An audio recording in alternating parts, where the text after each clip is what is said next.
The Mountain Is You by Brianna Wiest is an exploration of personal growth and self-discovery, likening life's challenges to mountains that we must overcome. The book suggests that life, much like nature, often works in our favor, presenting adversity, discomfort, and change as opportunities for growth and transformation. It compares personal upheavals to forest fires, necessary for renewal and regeneration, indicating that our most profound transformations occur when we're pushed out of our comfort zones. Wiest emphasizes that our internal conflicts and the reconciliation of our conscious and unconscious selves form the mountains we face. These mountains, symbolizing our deepest struggles and imperfections, are not evidence of our failures, but rather signs of our humanity and untapped potential. The author argues that confronting these personal mountains is essential for growth and becoming. Such confrontation often occurs at a breaking point, a moment of profound realization and the beginning of a transformative journey. The journey involves releasing one's old self and embracing a new, more resilient and self-aware persona. Wiest encourages readers to see their problems not as insurmountable barriers, but as catalysts for change and self-discovery. Ultimately, she asserts that the real challenge is not overcoming the mountain itself, but mastering oneself. And in doing so, one can find their true purpose and potential. The mountain, once a formidable obstacle, becomes a symbol of personal victory and enduring change. Chapter 1 of The Mountain Is You discusses the concept of self-sabotage, which is the act of hindering one's own success and happiness. It highlights that the greatest obstacle in one's life is often oneself. The chapter emphasizes that self-sabotage isn't just an act of self-destruction or low confidence, but is rooted in fulfilling unconscious needs.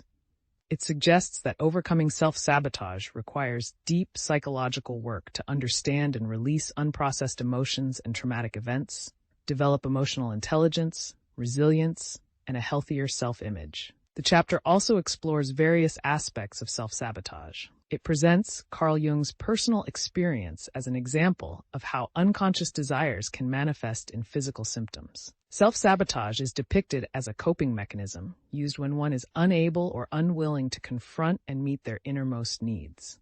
It's also tied to irrational fears and negative associations, often stemming from beliefs instilled in childhood and past experiences. The text discusses how people tend to sabotage their progress because of unfamiliarity with success or happiness, which goes beyond their upper limit of comfort. Furthermore, the chapter explains that self-sabotage is reinforced by belief systems and the narrative one has about themselves. It argues that to overcome self-sabotage, one must challenge these limiting beliefs and adopt new, more constructive narratives. The process begins with acknowledging one's state of affairs and not being in denial about personal issues. It encourages taking full accountability for one's life and understanding that real change requires letting go of the old self and embracing discomfort. In essence, the chapter lays out a path for radical change, emphasizing the importance of readiness to face discomfort and the need to prepare for the significant shifts that healing and self-improvement will bring. It's a call to move beyond self-imposed limitations and to embark on a journey of self-awareness and growth. Chapter 2 of the book explores the concept of self-sabotage, arguing that it is not an act of self-punishment, but a protection mechanism. It suggests that what we often label as self-sabotage is actually a subconscious effort to fulfill unmet needs or desires. The chapter emphasizes that understanding the root cause of these impulses is crucial to overcoming them. The author identifies various forms of self-sabotage, including resistance, hitting your upper limit, uprooting, perfectionism, limited emotional processing skills, and more. Each form is explained with its symptoms and methods for resolution. For instance, resistance is tackled by refocusing and reconnecting with inspiration, while overcoming the upper limit involves acclimating to new standards gradually. Self-sabotage is also linked to deeper subconscious commitments, which are essentially our core intentions or objectives for our lives. These often stem from core needs, which are the opposite of our commitments. For example, a commitment to control might mask a core need for trust. Understanding and addressing these needs can help mitigate self-sabotaging behaviors. The chapter also discusses the importance of confronting repressed emotions and taking action despite discomfort. It suggests that self-sabotage can be overcome by disconnecting action from feeling, arguing that our emotions, while valid, do not always reflect reality or capability. It emphasizes the importance of taking action based on logic and vision, rather than emotionality. In summary, the chapter reframes self-sabotage as a complex interplay of subconscious needs and commitments, offering insights into various forms it can take and strategies to overcome it. It encourages understanding the deeper reasons behind self-sabotaging behaviors and taking proactive steps to address them. Chapter 3 of the book discusses the role of emotional triggers and negative emotions in understanding and overcoming self-sabotaging behaviors. The author emphasizes that triggers are not just about unresolved pain. They reveal deeper truths about our inherent needs, desires, and the changes we need to make in our lives. Each negative emotion carries a message that can guide us toward positive life changes if we learn to interpret and respond to them appropriately. Anger is highlighted as a transformative emotion that indicates our boundaries and injustices we care about. Sadness is a natural response to loss and requires us to go through the phases of grief without feeling embarrassed. Guilt often arises from what we didn't do and can lead to self-reflection and correction. Embarrassment and its shadow, shame, are linked to our behavior and self-perception. Jealousy is seen as a cover for sadness and dissatisfaction, indicating what we truly desire. Resentment reflects unmet expectations of others, while regret points to the actions we need to take in the future. Chronic fear is often a result of underdeveloped internal response systems and requires facing fears directly to regain control. The author asserts that our self-sabotaging behaviors contain wisdom and are attempts to meet our needs.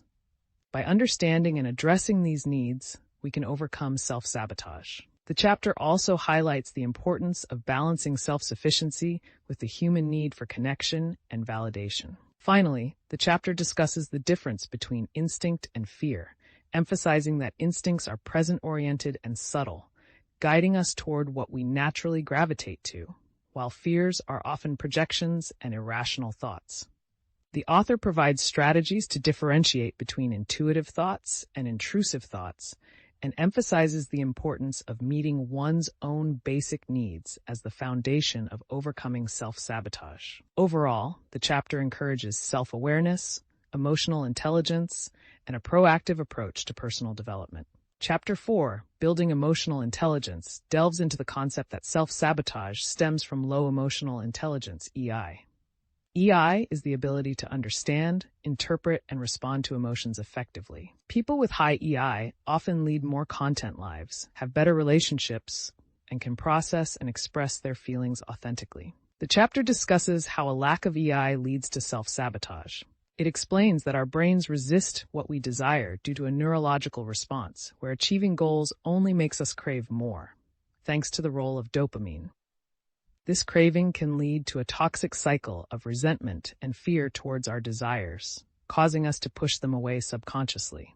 It also explores how our minds and bodies resist change, even positive changes, due to the homeostatic impulse.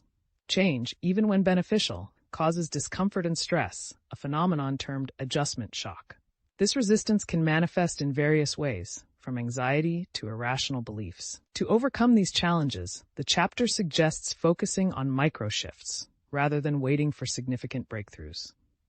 Micro-shifts are small, incremental changes that gradually lead to significant transformations. It's about consistently making small adjustments and allowing the compound effect to enact change. The chapter also touches on psychic thinking, where individuals assume they know what will happen or what others think. This type of thinking detaches us from reality and is detrimental to mental health.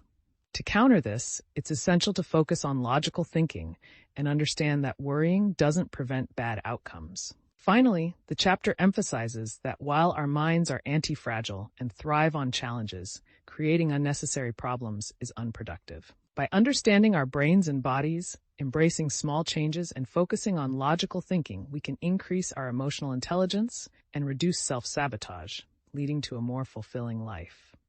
Chapter 5, titled Releasing the Past, explores the concept that change and self-reinvention are natural and necessary processes in life. It suggests that much of our suffering stems from resistance to this natural progression and holding on to past traumas. To release the past, one must understand that letting go is not an immediate act, but a gradual process of building a new life and focusing on the present. The chapter emphasizes that you cannot force yourself to let go of the past. Instead, it's about taking small steps toward creating a new future while allowing yourself to process and feel the emotions of the past.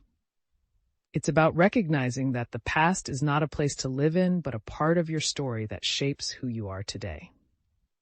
The author delves into the psychological aspect of releasing old experiences, suggesting that unresolved emotional experiences are stored within our bodies, keeping us trapped in the past. To move forward, it's essential to revisit these memories and reframe them, providing comfort and wisdom to your past self. This process allows you to detach from the past and reattach to the present, changing your life's narrative. Additionally, the chapter discusses the importance of letting go of unrealistic expectations and understanding that perfection is not attainable or necessary. It encourages embracing imperfections and finding comfort in the present moment as a pathway to true change and healing. The concept that what leaves your life is clearing the path for new and right things is also explored. It argues that what's meant for you will stay and what's not will leave. And this is a natural process of life that should be embraced rather than feared. Finally, the chapter addresses recovering from emotional trauma by understanding its physical manifestation in the body and the brain's response. It suggests practical ways to release emotional backlog, like meditation, understanding your body's signals, and allowing yourself to feel and process your emotions fully. The ultimate message is that healing your mind and letting go of the past is a journey of becoming, not returning to a previous state. It's about embracing change, facing discomfort, and building a life that reflects who you truly are and want to be. Chapter 6, titled Building a New Future, emphasizes the importance of releasing the past to create a better present and future. The chapter warns against the common pitfall of focusing solely on the past and encourages readers to envision and connect with their most powerful future selves. It introduces a step-by-step visualization technique to meet one's highest potential future self and receive guidance. This involves facing fears, noticing the future self's appearance and behavior, asking for guidance, and imagining receiving the keys to a new life. The chapter also discusses the concept of releasing past trauma into the quantum field, explaining that trauma is not just in the mind, but also physically stored in the body. It suggests methods to identify and overcome trauma, such as recognizing physical manifestations and reinstating a sense of safety. The psychological aspect of trauma healing involves restoring broken connections and facing fears. Becoming the most powerful version of oneself is another key theme. This involves acknowledging personal weaknesses, being willing to be disliked, acting with purpose, and doing inner work. The chapter emphasizes the importance of self-awareness and adopting principles aligned with one's values and goals. It argues that problems in life, like money or relationship issues, are not solved by external changes, but by adopting and living by sound principles. Lastly, the chapter explores finding one's true purpose, suggesting it's not just about a specific job or role, but about impacting the world positively and continuously working on oneself. It provides questions to help readers identify their purpose and emphasizes that purpose often emerges from pain and hardship. By understanding and responding to life's challenges, individuals can gradually shape their future and become the powerful selves they envision. Chapter 7, titled From Self-Sabotage to Self-Mastery, discusses the transformative journey from being one's own obstacle to mastering oneself. The chapter begins by emphasizing the importance of recognizing one's responsibility in holding back their life and the power to move it forward. It delves into the concept of controlling emotions versus suppressing them, highlighting the Buddhist path to enlightenment through mind control and non-attachment.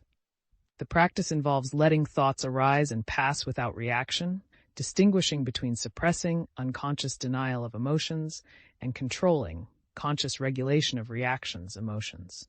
The chapter further explores how suppressed emotions are like unconscious biases, affecting us without our awareness. In contrast, controlling emotions involves being conscious of feelings and choosing how to act. It argues that one should be aware of their feelings but control their responses, as emotions are temporary, but behaviors have lasting impacts. The journey to self-mastery includes learning to trust oneself again, finding inner peace, and creating aligned goals. Inner peace is described as a deep, internal knowing that everything will be okay, a state of being that is often disturbed by the monkey mind. The text suggests that returning to inner peace is more about reconnecting with one's deep wisdom rather than creating it. The concept of inner peace is contrasted with the pursuit of happiness, which is often fleeting and externally driven. The chapter also addresses what drives individuals away from inner peace, pointing to early life coping mechanisms and the tendency to trust the incessant, often misleading internal narrative. It encourages finding one's own peace by embracing discomfort, processing complex emotions, and letting go of the past to focus on creating a desired future. Becoming mentally strong is presented as a process and practice that involves planning, humility, seeking help, and understanding one's limitations. The narrative condemns black and white thinking and psychic predictions, advocating for taking responsibility for one's life outcomes and learning to process complex emotions. Towards the end, the chapter offers advice on how to truly enjoy life, emphasizing the importance of present living, nurturing positive relationships, continuous learning, and seeing challenges as opportunities for transformation. It concludes with a poignant message on self-mastery, describing it as understanding and utilizing one's inherent traits to overcome life's obstacles, and recognizing that discomfort is a signal for potential growth and transformation. The chapter ends with a forward-looking perspective, suggesting that mastering oneself is a journey worth embarking on for a fulfilling life.